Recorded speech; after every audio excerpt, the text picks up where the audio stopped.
नमस्कार। सत्य हिंदी पे शरद की दो टूक में आपका स्वागत है। मैं हूं शरद प्रधान और आज इस कार्यक्रम में हम चर्चा करने जा रहे हैं राहुल गांधी पे। जी हाँ, कांग्रेस के नेता और आजकल लोकसभा में विपक्ष के नेता, leader of the opposition Rahul Gandhi, जिन्होंने हाल के एक छोटे से जो लोकसभा का सेशन हुआ, उसमें अपनी एक छाप बना ली। राहुल गांधी के जिस तरीके से तेवर देखे लोगों ने, एक नया राहुल गांधी जागता हुआ दिखा और एक जो रीइन्वेंटेड राहुल गांधी को देखकर काफी खलबली मची भारतीय जनता पार्टी में। वो भारतीय जनता पार्टी और उसके लीडर प्रधानमंत्री नरेंद्र मोदी ने जिस तरीके से राहुल गांधी को लेबल कर दिया था, ब्रांड कर दिया था एज पप्पू, तरह तरह की और संज्ञाएं दी और उनको जिस तरीके से रन डाउन किया, रिडिक्यूल किया, उसके बाद राहुल गांधी उस सब में से निकल करके जो उभर के आए हैं, वो एक नए राहुल गांधी। ये बात अलग है कि उसकी शुरुआत उसी वक्त से हो गई थी जब उन्होंने भारत जोड़ो यात्रा शुरू करी थी, उसके बाद भारत जोड़ो न्याय यात्रा करी, तो एक पूरा नया किस्म का राहुल गांधी इमर्ज होके आया।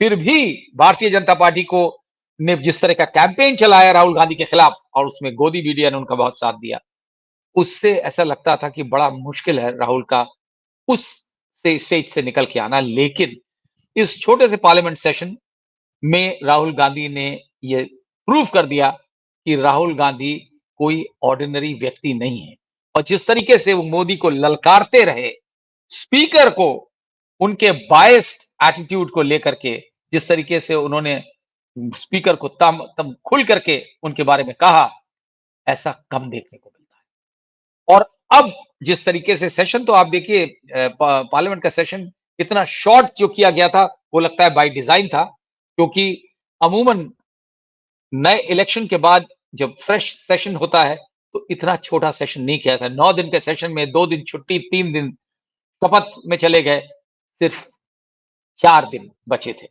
और उस 4 दिन के लिए के सेशन में ही राहुल गांधी ने अपनी एक छाप बनाई। तो अब जिस तरीके से वो जमीन पे उतर आए हैं, एक ग्रास रूट लीडर की तरीके से, एक फुट सोल्जर की तरीके से वो फिर चल पड़े हैं और जगह-जगह जाना शुरू कर दिया, निकलना शुरू कर दिया, लोगों से मिलना शुरू कर दिया है। अभी देखा आपने जिस तरह वो हाथरस गए, जहां 121 लोग मौत के घाट उतार दिए गए। मैं तो मौत के घाट ही कहूंगा, क्योंकि वो बाबा जिसका नाम भोले बाबा है, किसी तरह से भोला नहीं है और उसको प्रोटेक्शन दिया जा रहा है, उसके खिलाफ एफआईआर तक नहीं हुई है। उसके सत्संग में जिस तरह लोग स्टैम्पीड में पिस करके मर गए और सरकार, उत्तर प्रदेश सरकार के पास इतना भी इंतजाम नहीं था कि अस्पताल में किसी को मदद मिल जाए या वहां से किसी को इवैक्यूएट करा जा सके, सिर्फ लाशें ही निकल पाई वहां से। उस जगह जाकर के लोगों से के साथ संवेदना व्यक्त करी, लोगों से मिले, ये एक पहला स्टेप है। और अब सुनने में आया है कि बहुत जल्द वो रुख करने वाले हैं मणिपुर पे भी। और मणिपुर आप जानते हैं जिस तरीके के वहां पे 2 साल से एथनिक क्लैशेस चल रहे हैं, कुकी और मैती जो ट्राइब्स हैं, उनके बीच में, और सरकार आंख मूंद करके बैठी हुई है। प्रधानमंत्री ने एक बार भी उसका जिक्र तक नहीं किया है अपने, और ये जो अभी पार्लियामेंट हुआ इसमें भी उसकी बात नहीं करी। ऐसा लगता है जैसे मणिपुर देश का हिस्सा नहीं। बट ये तय है कि राहुल गांधी जिस तरह से कर रहे हैं, आखिरकार जवाबदेही बनेगी सरकार की, और यही फिक्र की बात है और यही कारण है कि बीजेपी को स्लीपलेस नाइट्स हो रही। इसी पे बात करने के लिए हमारे साथ 2 बहुत वरिष्ठ पत्रकार हमारे साथ मौजूद हैं। आप देख रहे हैं सतीश के सिंह जी हैं, जो जी न्यूज़ के एडिटर रह चुके हैं और हमारे साथ आए दिन हमारे साथ होते हैं, हम उनके शुक्रगुज़ार हैं। हमारे साथ सुनील शुक्ला हैं, जो ऑल इंडिया रेडियो के बहुत वरिष्ठ पत्रकार रहे हैं। जगह-जगह दुनिया से उन्होंने रिपोर्ट करी और वो भी, उनको भी आप किसी तरीके के इंट्रोडक्शन की ज़रूरत नहीं है। बात की शुरुआत हम सतीश जी आपसे करना चाहेंगे।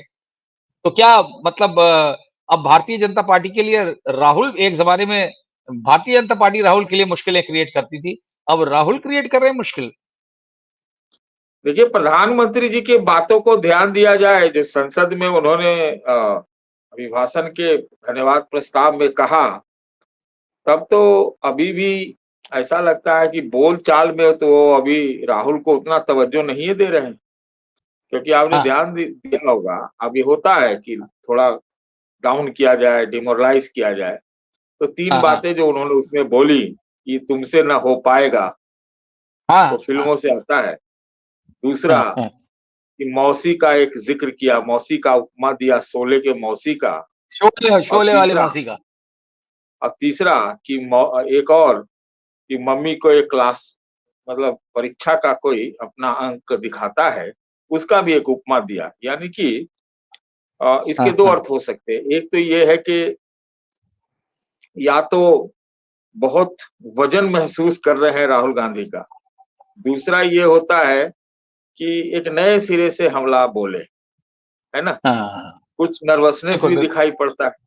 तो कहना तो मुश्किल है। देखिए राहुल गांधी को हम नया अवतार नहीं कहते। हम नया अवतार क्यों कहें? नया हुँ, अवतार नहीं कह हुँ, सकते। हुँ। हम ये हाँ। कहेंगे कि देखिए वो आदमी उनके विचारधारा से आपकी मतलब उसका अपोज़िशन हो सकता है, उसका खिलाफ हो सकते हैं। जनता भी जो है, जो हिंदुत्व वोटर्स हैं, उनके विचारधारा से, उनकी बातों से शायद सहमत ना हो, जो कि अब तो क्वेश्चन मार्क है बहुत बड़ा। लेकिन वो राहुल गांधी पिछले कई सालों से कंसिस्टेंट हैं, एक ही बात बोल रहे हैं। उसमें हुँ, उन्होंने हुँ। कई चीज़ें जोड़ी हैं। 1 हाँ। डेढ़ साल से उन्होंने जो कास्ट सेंसस जोड़ा, फिर वो आबादी के हिसाब से हक जोड़ा, आरक्षण की सीमा जोड़ी और हुँ, बाकी हुँ। इन चीज़ों को हटा दीजिए, तो कोई ऐसी बात नहीं है जो वो पहले नहीं कर रहे। वो हुँ। सारी बातें वही कर रहे थे, उसके विस्तार में जाने से ठीक नहीं होगा। हाँ, हाँ। दूसरी बात जो है, राहुल गांधी जब आपको गुजरात में घुसकर भाजपा को, मोदी जी को चुनौती दे रहे हैं कि हटा देंगे, हरा देंगे, तो मामला हुँ। तो गंभीर है। हम ये मानते हैं शरद जी कि जो ये चुनाव था 24 का, वो विपक्षी पार्टियों को जीतना चाहिए था। लेकिन अंडर कॉन्फिडेंस में उस तरह से नहीं लड़ाई रही। जो चुनाव नहीं, इतिहास का हाँ, सबसे एक तरफा चुनाव था, अनइवन था, कोई लेवल प्लेइंग फील्ड नहीं, हाँ। हुँ, है ना? हुँ। तो बिल्कुल। फिर भी अब ये कहे, एक कांग्रेस के सामने कशमकश रहती है कि अपने को मजबूत करके ज़रूरी है और उसके बाद साथ में लेके चलो सबको। चुनौती इस हुँ। बात की है कि आप एलाइज़ को साथ लेके चलेंगे या कांग्रेस को मजबूत करेंगे। ये एक मज़बूत उनके करेंगे। सामने हाँ, तो दोनों साथ अगर करें तो इनके लिए ज़्यादा बेहतर होगा। महाराष्ट्र में भी ये राइट। लोग दम भर रहे हैं, हरियाणा में इनकी स्थिति ठीक है और लगातार राहुल गांधी के हमले जारी हैं। एक हुँ। और जो चुनौती राहुल गांधी के सामने ये है कि उनकी विचार, उनकी बातें, उनका कॉन्स्टिट्यूशन का सवाल, मतलब संविधान का सवाल, आरक्षण का सवाल, ये सब तो चल गया है और ये सब जनता के बीच में तो पहुंच गया है। उनके द्वारा क्या उनके पार्टी में संगठन इस तरह का है जो एक्शन ओरिएंटेड है या फिर वो एक अकेला लड़ाई लड़ रहे हैं? वक्त आ गया है। जब आज हुँ, सुना हुँ। मैंने, किसी ने मुझे बताया कि कहा कि एक घोड़ा होता है जो बारातियों में दिखाने के लिए होता है, एक होता है रेस का घोड़ा, तो हमें तो अब रेस हाँ, वाला चाहिए। तो हाँ, अब हाँ। जो बुजुर्ग कांग्रेसी हैं, जो ड्राइंग रूम वाले थे, जो अलग-अलग कांग्रेस कांग्रेस के भीतर ही चलाते थे, उनसे अब उनको निजात पाना होगा। क्योंकि वो क्या है कि सब कुछ हो गया, आपने कार्यकर्ताओं का पूरा साथ लिया, आपके लिए सब मर कटने के लिए तैयार हैं पूरे देश के करेक्ट। जो आपके कार्यकर्ता हैं और बाकी मलाई बटी तो वही पुराने वाले ले गए, पुराने है वाले कि ले नहीं? गए। हाँ, और किसी की सुनते भी नहीं हो तो ज़्यादा सुनाते ही हैं।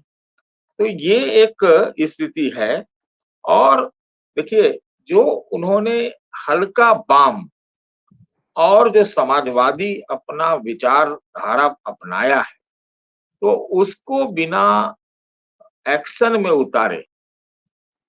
राइट। उतारे खाली हाँ, ट्विटर और खाली भाषण, मंच से भाषण आदि-आदि से नहीं, कांग्रेस को अपना नहीं चलेगा। ऑर्गेनाइजेशन मजबूत करना पड़ेगा। क्योंकि आप जानते हैं ना कि जो इनके 99 अब तो 100 हो गए, उस उतनी जो सीटें हैं, उसमें से हाँ। जहाँ-जहाँ कांग्रेस बीजेपी से लड़ी, वहाँ सिर्फ 31 सीटें आई।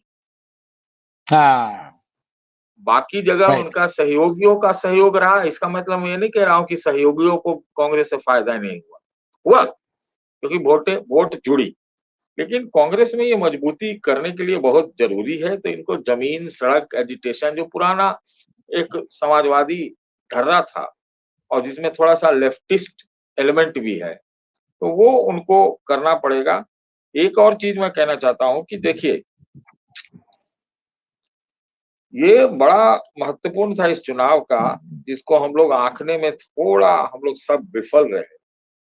हम लोगों ने अ, इस बात को बहुत तवज्जो नहीं दिया और देना चाहिए था। हम्म, वो तो कह रहे हैं, आज या कब कहा है कि अयोध्या भी प्रधानमंत्री लड़ना चाहते थे, 2 सर्वे कराया और किसी तरह से बच के हम्म, निकले बनारस से, है ना? हम्म, देखिए क्या है ना कि हाँ, हाँ, आज आज आज ही शायद कहा है उन्होंने, हाँ, मेरे ख्याल से, आया है, और वो भी बिल्कुल बिल्कुल। गुजरात की धरती पे। देखिए क्या है ना कि जब आप अ, जब आप मतलब हम मतलब विचारधारा आप अपना दूसरा रखते हैं, तो नित्य कुछ नए होगा। आजकल फोटो ऑप से तो खाली काम नहीं चलेगा, भाषण से तो नहीं काम चलेगा। चलेगा नहीं, खाली इससे नहीं चलेगा। तो ये हम्म, है कि आप अगर मजबूत होते हैं, तो दूसरा भी आपसे आपकी अहमियत समझता है, और आप हाँ। नहीं है मजबूत तो आपकी कोई अहमियत नहीं समझता, पार्टी में भी नहीं समझते। जो हम कह रहे थे कि हम हम्म, लोग चुनाव में एक चीज को उतना तवज्जो नहीं दिए जिसको हमें देना चाहिए था सब लोगों को, वो हम्म, ये था कि राहुल गांधी आज से 2 ढाई साल पहले अकेले थे कांग्रेस पार्टी में, हाँ, जब वो पप्पू थे, हाँ, हाँ, जब वो पप्पू थे, जिनको पप्पू करार करके खत्म, मतलब वो ब्रांड ही खत्म कर दिया गया, हाँ, पप्पू थे।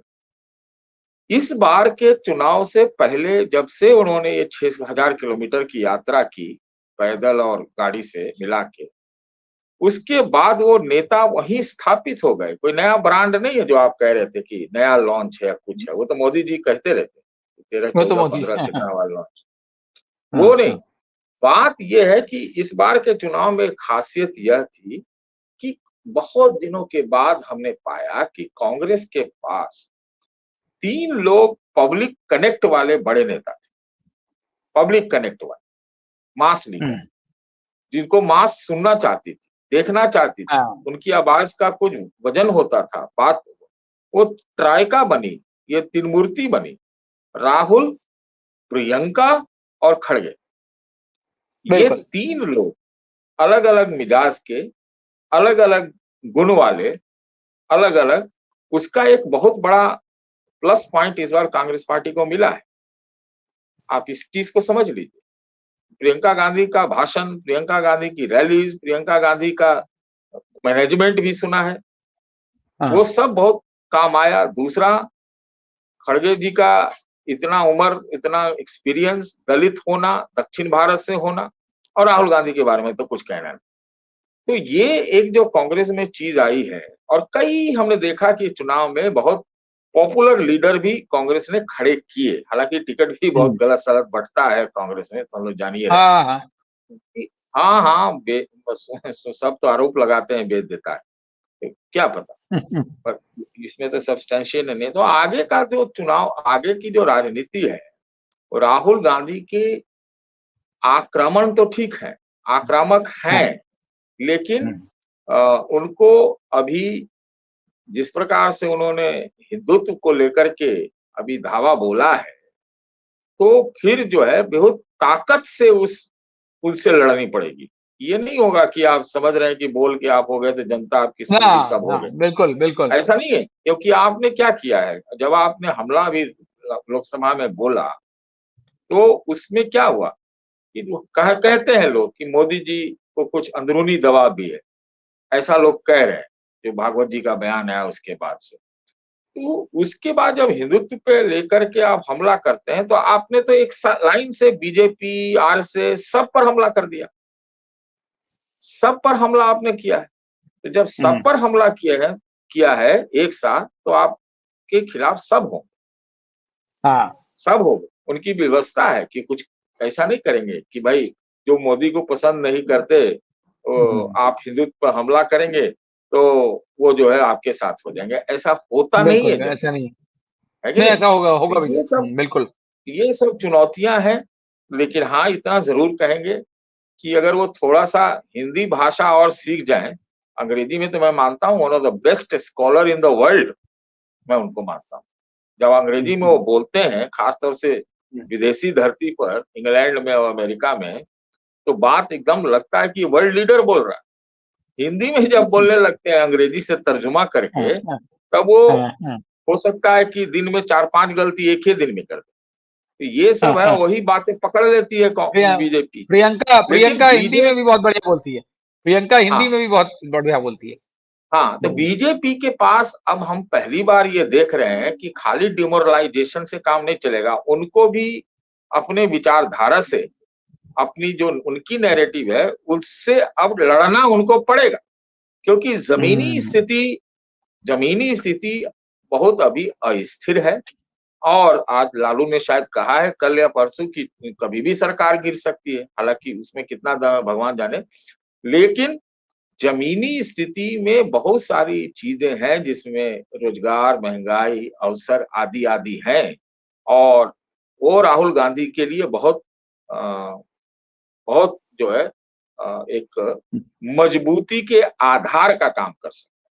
उसको वो बिल्कुल, भुना बिल्कुल। पाएंगे कि नहीं, इस ये मैं नहीं जानता। नहीं, इसके लिए आपने बिल्कुल सही कहा। और सुनील, आप इस पे प्रकाश डालें कि जिस तरह सतीश जी कह रहे हैं, ये बात सही है कि खाली अकेले राहुल गांधी तो पार्टी का कल्याण नहीं कर पाएंगे। एक टीम बनानी पड़ेगी, और उसमें कांग्रेस का जो रिवाइवल है, जिस तरीके से होना चाहिए।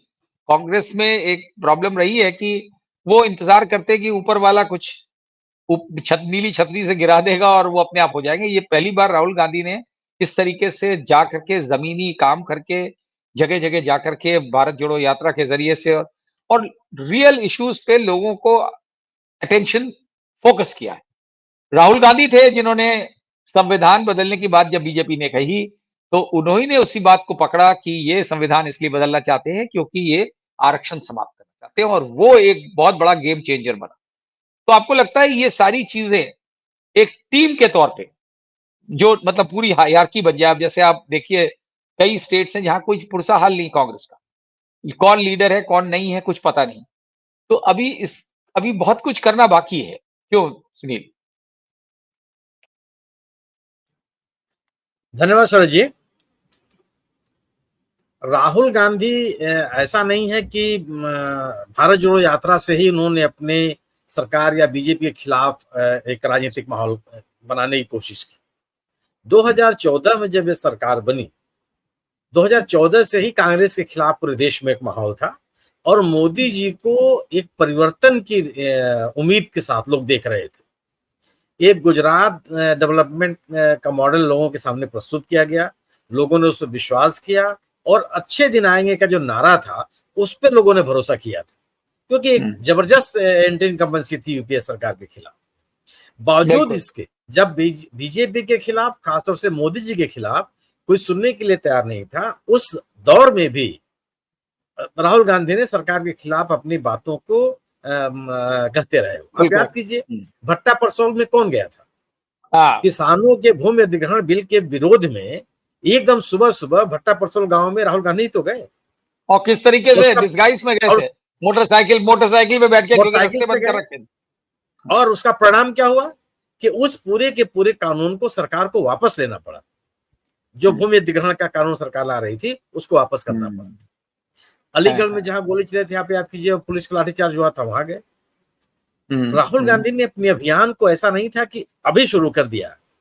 हाँ, भारत जोड़ो यात्रा के बाद लोगों ने गंभीरता से उनको लेना शुरू किया, क्योंकि एक ऐसे नेता के रूप में वो सामने आए जो लगातार हमला सत्तारूढ़ दल के निशाने पर रहने के बावजूद सरकार से और सत्तारूढ़ दल से के खिलाफ लगातार बोलते रहे।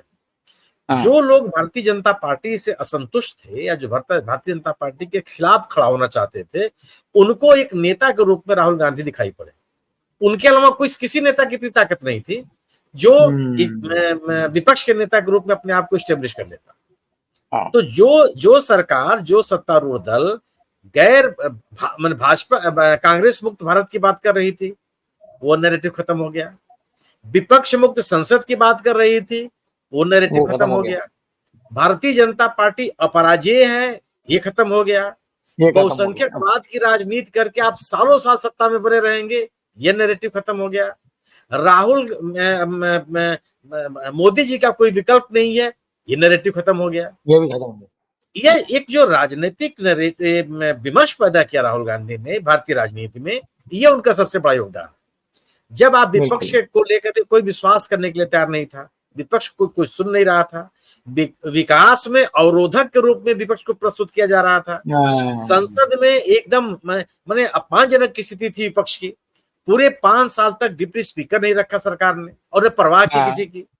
ऐसे में राहुल गांधी ने भारत जोड़ो यात्रा के माध्यम से लोगों से जुड़ने की कोशिश की, और क्या कहा कि हमारी बात संसद में नहीं सुनी जाती, माइक ऑफ हो जाता है, मीडिया हमको दिखाता नहीं, मेरी बात को दिखाता नहीं है, तो मुझे लोगों से मिलने के अलावा, सीधे सीधे बात करने के अलावा कोई विकल्प नहीं था।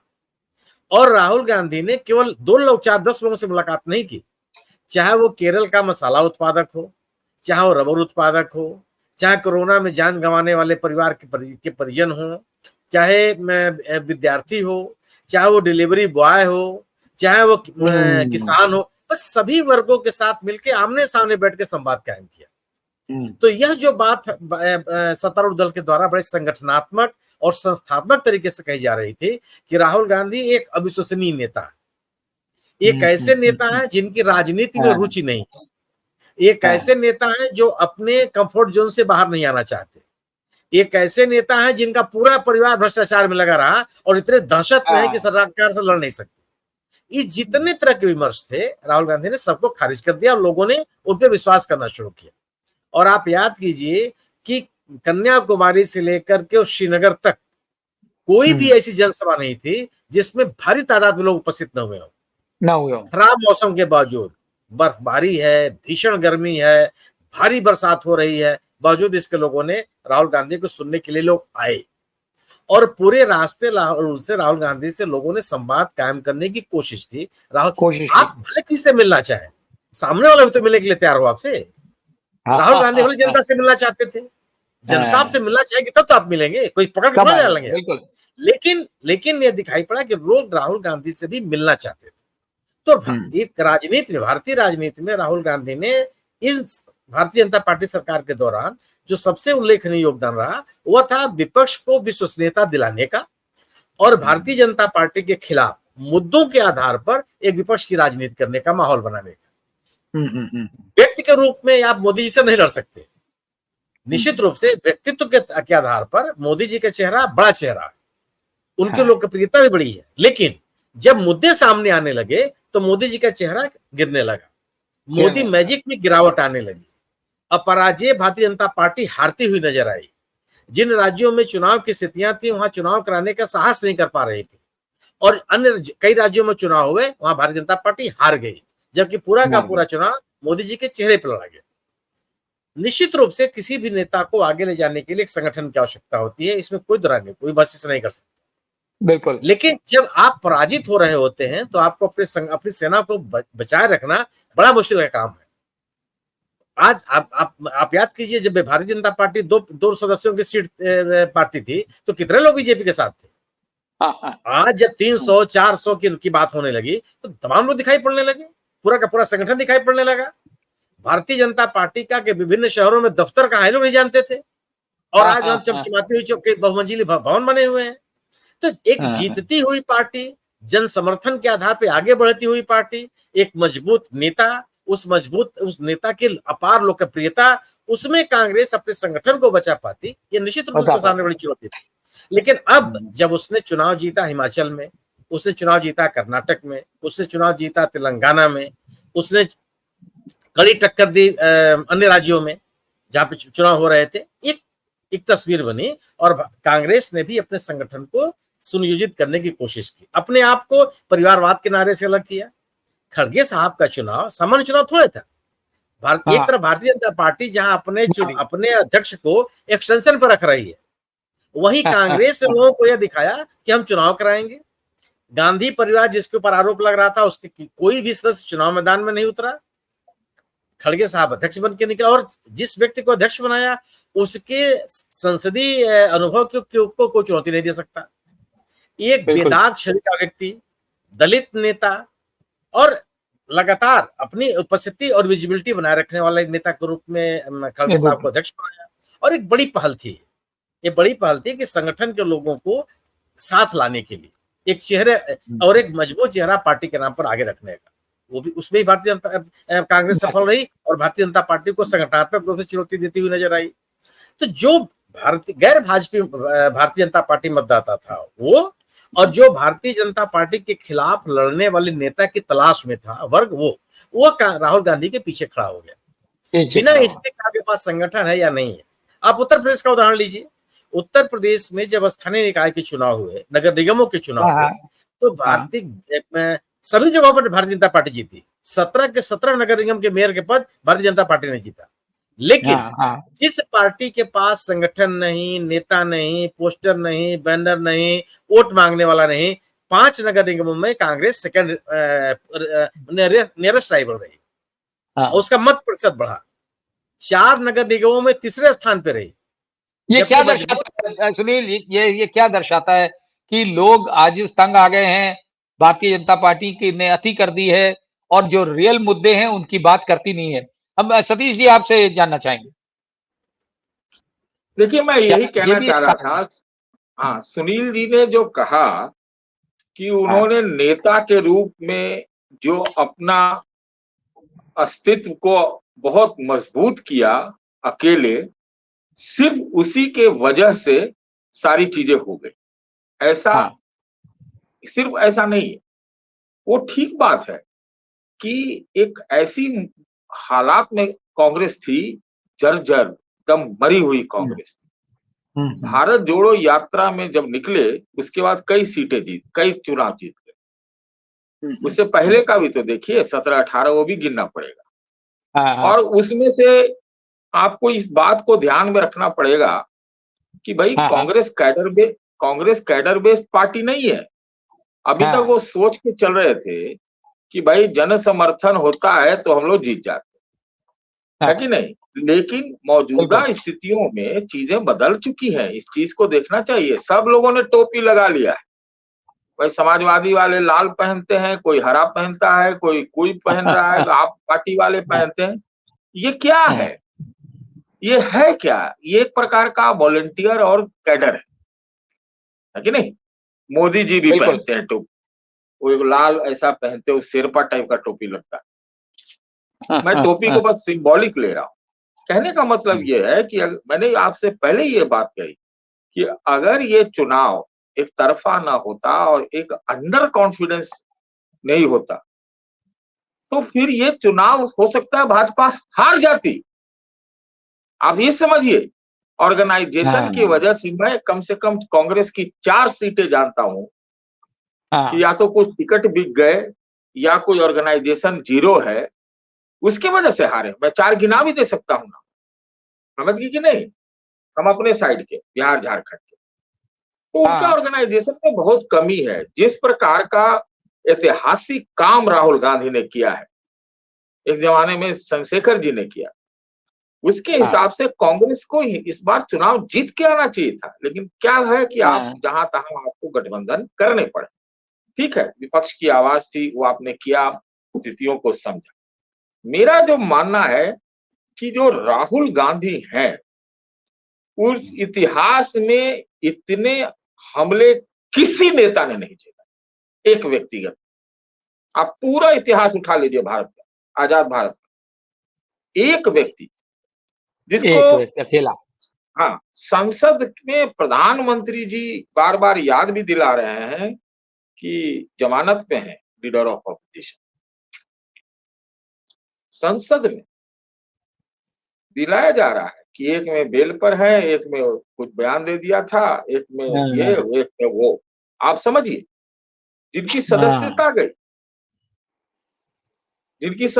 गई, जिनके बारे में मैं समझता हूं 1.1 मैन ही, तो ऐसे में तो फिर ऐतिहासिक हमला हुआ है, तो फिर ऐतिहासिक अगर समर्थन मिलता तो ऐतिहासिक रूप से जीत होती। बिल्कुल, वो नहीं हुआ है। देखिए हम लोगों ने 78, 70, 77, 77 में जो हुआ, उसके बाद 80 हाँ। में कांग्रेस वापस आ गई। नहीं, लेकिन 80 वापस आ वाला गई माहौल तो कांग्रेस। नहीं है ना जी, 80 ना नहीं, मेरी बात 77 और सुनिए, मेरी बात सुनिए। हाँ। उस समय वापस आ गई। उस समय भी हुँ, परिस्थितियां शाह कमीशन वगैरह की कोई बहुत अच्छी नहीं थी। आप हुँ, मैं ये कहना चाह रहा हूं, लेकिन चूंकि उस समय वो मजबूती बनी हुई थी, कांग्रेस धीरे धीरे खत्म हुआ। मैं मानता हूं भारत जोड़ो से शुरू हुआ फिर से कांग्रेस निर्माण। आप हुँ, समझ रहे हुँ। हैं, जब अगर वो राइट, राइट। नैरेटिव में ही थे, अगर नैरेटिव और एक लीडर के रूप में ही थे, तो उनको भारत जोड़ो करने की कोई आवश्यकता। बात तो यही बात अच्छा। बोल रहे थे बहुत पहले से। तो कहीं न कहीं वो हाँ, ऑर्गेनाइजेशन बिल्ड करने, जन समर्थन लेने, लोगों का एक भाव पढ़ने, उनको जोड़ने और कहें ये कि हम सुनने निकले। आप हाँ, बात हाँ, हाँ, समझिए। हाँ। वो ओके। कांग्रेस जोड़ो यात्रा भी थी भारत जोड़ो के नाम। और जो हुँ, हुँ, उन्होंने हुँ। न्याय का बात पकड़ा, वो न्याय उनके हर शब्द में है। ये न्याय शब्द नया नहीं है। हाँ, न्याय बिल्कुल। शब्द न्याय शब्द 2019 का जो चुनाव था, उससे पहले भी आया था न्याय। न्याय शब्द राहुल गांधी के इसमें, हुँ, हाँ, जब वो हाँ। 72,000 देने की बात हुई थी, उसका भी नाम कुछ इसी प्रकार का था, न्याय कुछ। तो बात हुँ, ये है कहने का कि इतना पावरफुल नैरेटिव लिए, और ये जो इस व्यक्ति की सबसे खासियत जो मैं समझता हूं, जो आज के दिन में जो कायम हुआ है, कि ये आदमी विश्वसनीय है। ये आदमी हम ही हमारे बीच का है। ये आदमी हाँ। कुल्ली से भी मिल लेता है और ये दुख दर्द समझता है, सुनता है। ये दो बात, और सबसे बड़ी बात कि ये आदमी निर्भीक है, निडर है, बहुत ज्यादा हुँ, साहसी साहसी है। है भी। तो दिखता है, नहीं तो इतने में बिल्कुल, तो बिल्कुल। कोई टूट फूट के खत्म हो जाए। खत्म हो जाए। बिल्कुल, लेकिन बिल्कुल सही बात कह रहे हैं। हाँ, तो ये बात है। तो मेरा ये कहना है कि ये चुनौती तो है। और एक और बात जो अभी सुनील जी ने कहा, उसी पर रिएक्ट कर रहा हूं। क्या हुँ, हम इस बात को न मानेंगे या मानना नहीं चाहिए कि जो क्रोनी कैपिटलिज्म डबल ए का जो मुद्दा उन्होंने उठाया हाँ। है, अंबानी अडानी का मुद्दा, वो चिपक नहीं गया। हुँ, और उसके सामने सर जी, जो एक भारतीय जनता पार्टी या मोदी जी की पार्टी का 240 आया, उसका एक बहुत बड़ा कारण मैं मानता हूं। इनफैक्ट मैं बहुत बड़ा कारण इसी को मानता हूं मानता कि हूँ। जो आदमी, आम आदमी की जद्दोजहद है, रोजमर्रा की जिंदगी में जो जंग है, जो कमियां हैं, उसके उसको लेके सामने आगे जब बढ़े। डबल डबल ए वाला जब देखता है कि एक आदमी उठा रहा है और वो हाँ, रोजगार, महंगाई, फलाना ठिकाना का बात कर रहा है, तो जनता ने अपने कमीज के भीतर देखा, शर्ट ऐसे करके, कि भाई हमारी हालत क्या है। वो जो हालात है व्यक्ति के, उसका बसर बहुत ज्यादा इस वर्डिक्ट पे पड़ा। और अगर विपक्षी पार्टियां पहले हाँ, हाँ। गठबंधन की होती, तो ये मामला बहुत ज्यादा भारतीय जनता बहुत पार्टी के लिए हो ज़्यादा। जाता। मैं तो कहता हूँ भाजपा निकल गई, क्योंकि उनके पास, हाँ, हाँ। सुनील जी, ऑर्गेनाइजेशन है। और उस हाँ, हाँ। ऑर्गेनाइजेशन से ही आपका 10-20% काम तो हो ही जाता है। हो ही जाता कुछ है। भी कर लीजिए सुनील जी, लेकिन उसका आदमी बूथ पर जाके पर्ची आपको थमा ही देगा। हाँ। ये आप समझ हाँ, लीजिए। हाँ। तो हुँ, ये हुँ, हमारे हुँ। कहने का मतलब है कि उनके पास सामने उनका नैरेटिव सही है, उनका साहस भी है, मुद्दे भी जनता को उठा रहे हैं। लेकिन जो सबसे बड़ी कमजोरी ये है कि जो आराम और आलस और रईसी में कांग्रेसी जीते रहे हैं, हाँ। अधिकतर ऐसे वो ही। आदत वो आदत छोड़नी पड़ेगी, आपको इसीलिए लगता है सुनील उनको जी? बाराती का, हमको लगता है राहुल गांधी इसीलिए उनको बाराती का घोड़ा कह रहे नहीं तो आपको लगता है सुनील कि ये राहुल गांधी की जो बात है, उनका जो अपना काडर है, उसमें लोग ये समझेंगे और फिर लेकिन बात तो शुरू ऊपर से करनी पड़ेगी कि उन लोगों को जो सतीश जी ने शुरू में भी कहा था कि ऐसा ना हो कि वही लोग मलाई खाते रहें, जो पहले भी खाते रहे हैं और काम कुछ नहीं करते हैं। और कई लोग ऐसे हैं जो ज़िम्मेदार हैं, जिनकी वजह से पार्टी का बुरा प्रदर्शन हुआ, जैसे मध्य प्रदेश में। सबको मालूम है कि दिग्विजय सिंह और कमलनाथ की आपसी लड़ाई और अपने-अपने लिए काम करने की वजह से मध्य प्रदेश में ये असर हुआ पार्टी। इसी तरीके के और जगह उदाहरण हैं। उत्तर प्रदेश में पार्टी का कोई रिवाइवल ही नाम की चीज़ नहीं है, अभी तक। तो ये कब कैसे, और ये बड़ी महत्वपूर्ण स्टेट्स हैं, कैसे होगा? बिहार में भी यही स्थिति है। इसमें कोई दो राय नहीं है कि पार्टी को अपनी बात को लोगों के बीच ले जाने के लिए एक मजबूत संगठन की आवश्यकता होती है। लेकिन अगर आपके पास संगठन है और पब्लिक नैरेटिव नहीं है, तो आप वामपंथी दल हो जाते हैं पश्चिम बंगाल में, हाँ, आप सही कह रहे हैं। बहुजन समाज पार्टी हो जाते हैं उत्तर प्रदेश में, आप जनता दल एस हो जाते हैं कर्नाटक में। सवाल इस बात का है कि आपके पास इश्यूज कैसे हैं। इसी चुनाव में इसी भारतीय जनता पार्टी के संगठन ऐसा तो नहीं है कि आज बन गई, भारतीय जनता पार्टी का संगठन था, संघ का संगठन आज से नहीं जमाने से है।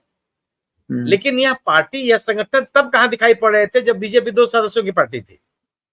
कांग्रेस के साथ निश्चित रूप से कांग्रेस का संगठन बिख रहा है और इसके लिए संगठन के लोग जिम्मेदार हैं। उत्तर मध्य प्रदेश में हम लोग लगातार कर रहे थे कि अगर कांग्रेस से सोचती है कि कमलनाथ और दिग्विजय सिंह के भरोसे वो चुनाव जीत जाएगी तो सपने में है, क्योंकि इन दोनों नेताओं के खासतौर से कमलनाथ कोई पब्लिक कनेक्ट नहीं है, वो मैनेजर अच्छा हो सकता, मैनेजरियल काम के लिए विफल हो गए हो। लेकिन जब आपके पास एक नेता, आप एक पब्लिक कनेक्ट हुआ और एक नेता भी आप ले आए, तो तेलंगाना में आपकी सरकार बन गई। तेलंगाना में कौन सा संगठन था कांग्रेस का? एकदम छिन्न भिन्न था, कोई पूछने वाला नहीं था। लेकिन जब आपने एक सरकार के खिलाफ मजबूती के साथ जनता से जुड़ करके एक विश्वास आपने कायम किया और अपने राजनीतिक अभियान को आप लगातार जारी रखे।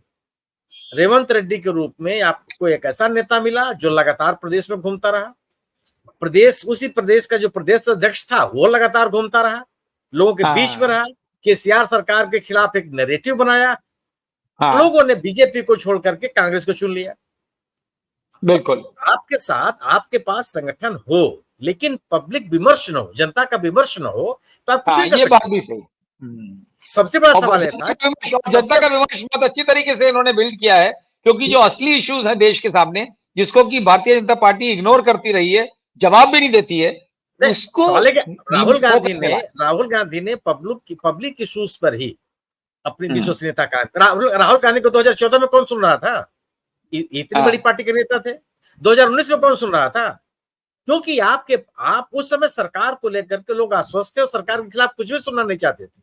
सार्वजनिक स्थान पर मोदी जी की आप आलोचना नहीं कर सकते थे, किसी के साहस नहीं था इतना, क्योंकि लोगों को इस सरकार को लेकर विश्वास था कि एक ऐसी सरकार आई है जो एक बेहतर गवर्नेंस देगी, जो लोगों के इश्यूज हैं उसके ऊपर बात करेगी। लेकिन वह अपने नैरेटिव से ही हट गई, अच्छे दिन की बात करना बंद कर दी, रोजगार इसके मुद्दे में नहीं रह गया। वो ध्रुवीकरण के राजनीति पर उतर आई कि ध्रुवीकरण ही एक ऐसा मजबूत आधार है कि बिना गवर्नेंस की बात के आप अपने आप को बनाए रख सकते हैं।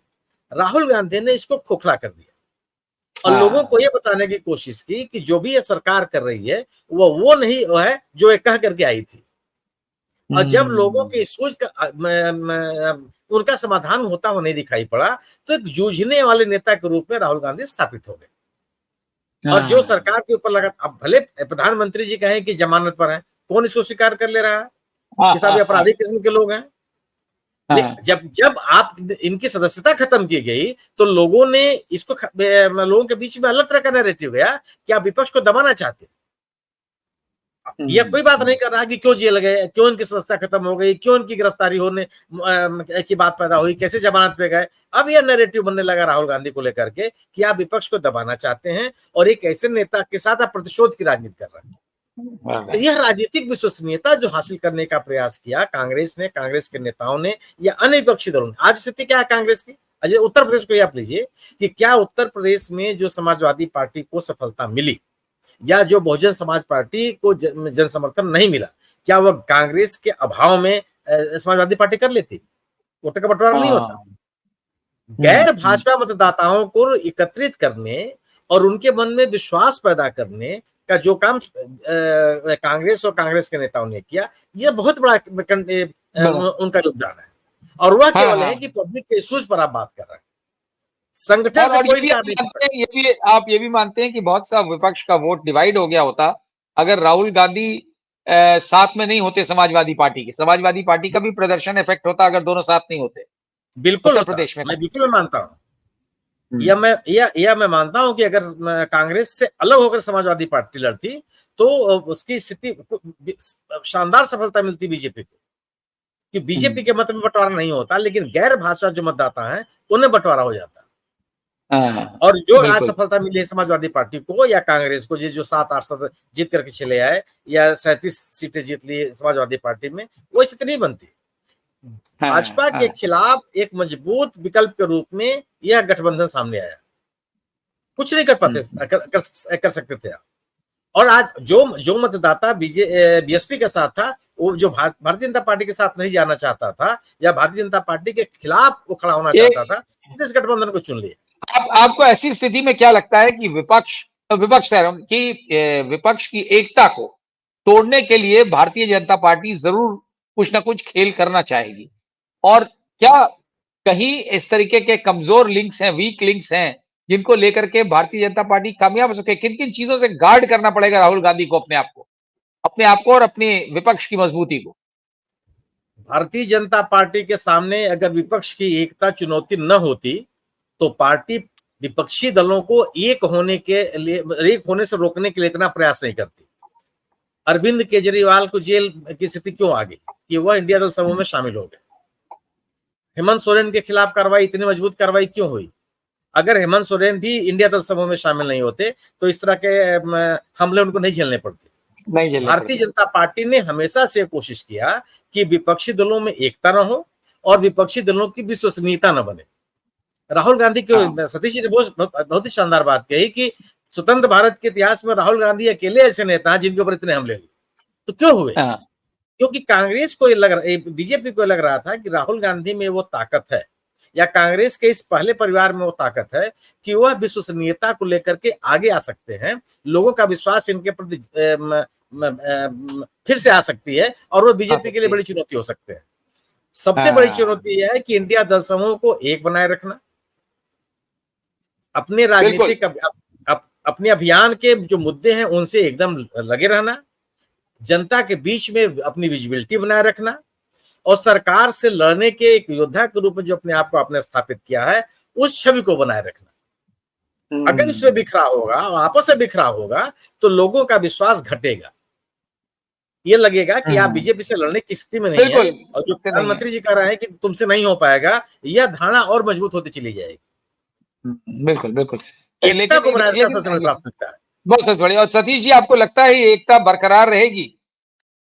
आपको लगता है एकता बरकरार रहेगी? क्योंकि राहुल गांधी को कमजोर करने के लिए सबसे अच्छा तरीका यही है कि बीजेपी चाहेगी कि विपक्ष की एकता में कहीं ना कहीं दरार पैदा करे।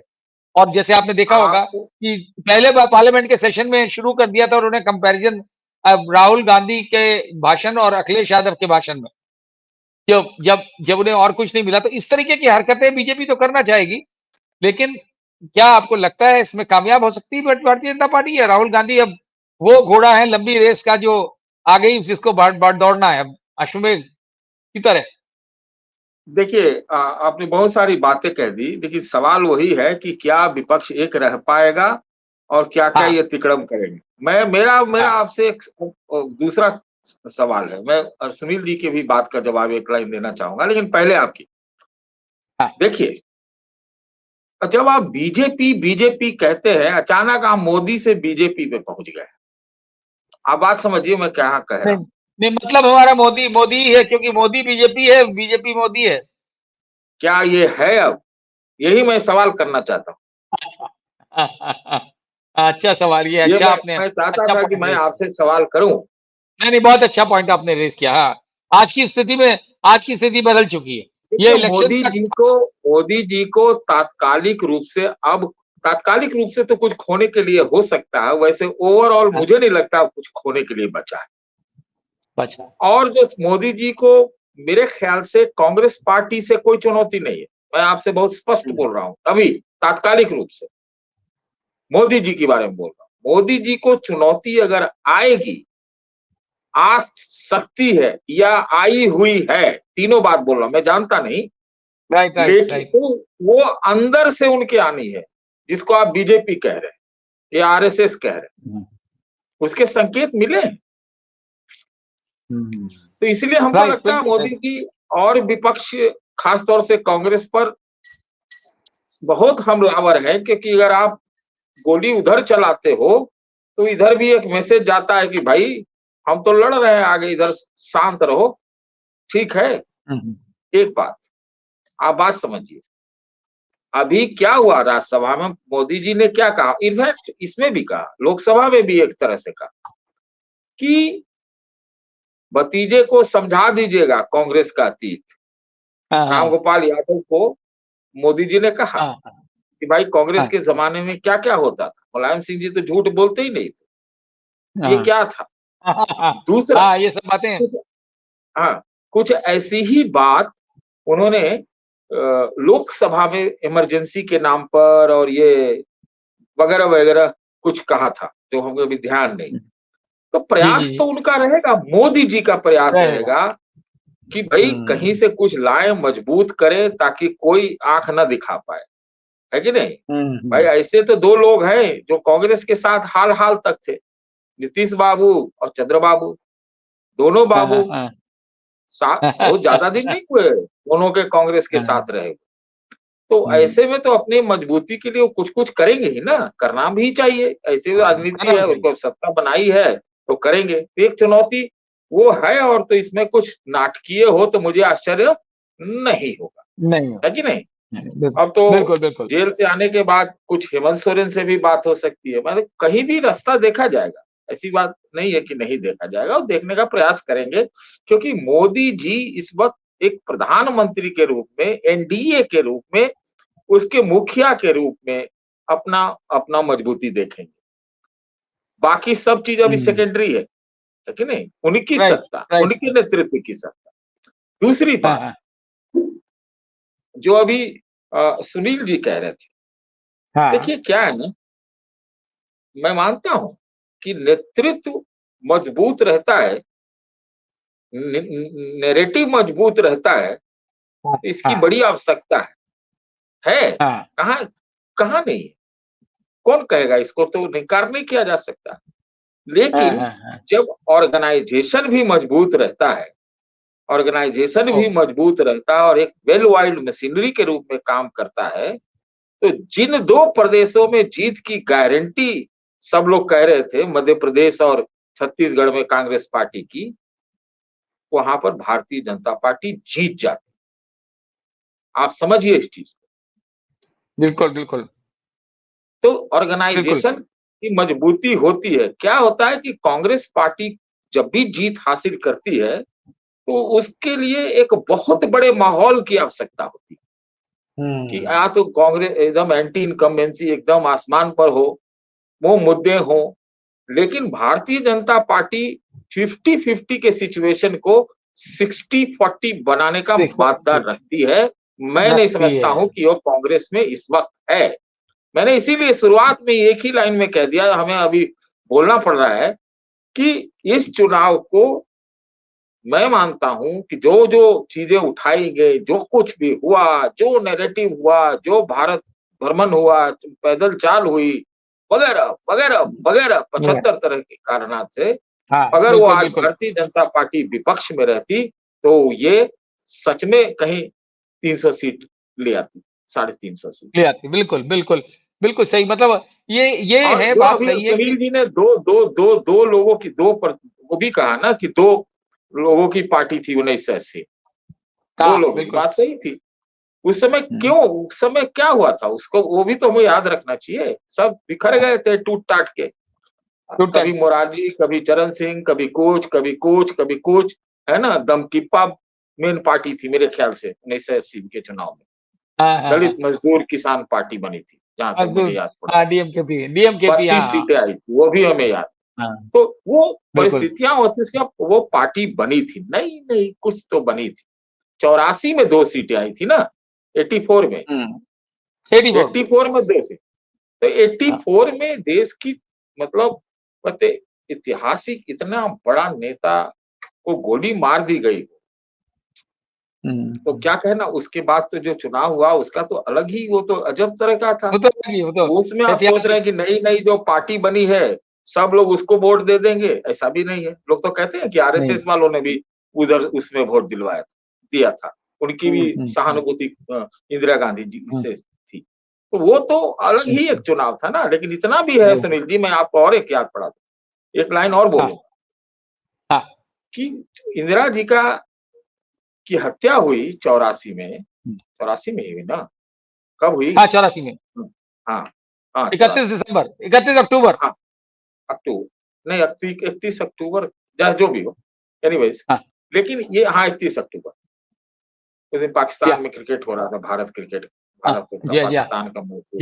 तो बस वो नहीं मैं कह रहा हूँ, मैं ये कह रहा हूँ कि देखिए इंदिरा जी का हत्या हो गई, लेकिन उससे पहले हमको ये भी याद रखना चाहिए कि एक और जो बाद में प्रधानमंत्री हुए, वो भी पूरे देश में पैदल चल रहे थे, चंद्रशेखर जी। अगर ये सब घटनाएं नहीं होती तो फिर माजरा दूसरा हो सकता था।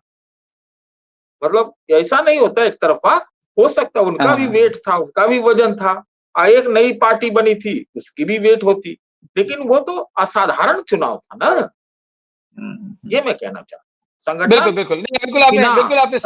बहुत मजबूत। मैं एक लाइन और बोलूंगा, दिल्ली में 67 सीट, 66 सीट, 64 सीट ऐसे ऐसे ये लाते हैं आप पार्टी वाले, है ना। लेकिन भारतीय जनता पार्टी का 33-34% वोट कभी इधर से उधर नहीं जाता नहीं, वो तो उनका है, लेकिन उसके बावजूद ऐसी स्थिति हो जाए, ये बात सही है, उनका जो एक फिक्स्ड वोट है। लेकिन आपने इधर देखा परसेंटेज तो क्या, लेकिन अब जो मोदी भक्त थे, ये सबने देखा है कि मोदी भक्तों को राहुल गांधी ने चेताया है, और वो भी अब सवाल पूछने लगे हैं, और सवाल पूछना लोकतंत्र में बहुत बड़ी चीज होती है। और सबसे राहुल गांधी ने जो क्रिएट किया है माहौल, उसमें सवाल उठाने का, और वो बार जब शुरू में कहते थे वो कि हम सवाल उठाएंगे, बस यही समय समाप्त हो रहा है सतीश जी। बस सिर्फ इतना मैं कहना चाहूंगा कि इससे, इन बातों से जो सतीश जी ने कहा, सुनील जी ने कहा, उससे बिल्कुल स्पष्ट है, और हमारा भी यही मानना है कि आगे की डगर जो है भारतीय जनता पार्टी के लिए मुश्किल होने वाली है, बशर्ते राहुल गांधी ने जो टेम्पो बिल्ड किया है वो बना रहे, और वो बना रखने के लिए निहायत जरूरी है कि संगठन को भी मजबूत करें। और संगठन को जिस तरह से मजबूत करेंगे, डायरेक्ट कनेक्ट अलग बात है, उसकी एक अलग वो जज्बा राहुल गांधी में है, लेकिन साथ ही साथ संगठन को भी मजबूत करेंगे तो बहुत फर्क आएगा। और आगे जो जो कभी मोदी जी कहते थे अच्छे दिन आएंगे, लगता है सच में आम लोगों के लिए अच्छे दिन तभी आएंगे जब भारतीय जनता पार्टी का ये जो तानाशाही वाला रवैया रहा है, वो उसमें उन्हें झुकना पड़ेगा, और उसको जमीन पे लाने के लिए ये इसमें कोई शक नहीं है कि राहुल गांधी का बड़ा महत्वपूर्ण रोल रहा है। आज के लिए इतना ही। आप दोनों का हमारे साथ जुड़ने के लिए बहुत बहुत धन्यवाद। नमस्कार।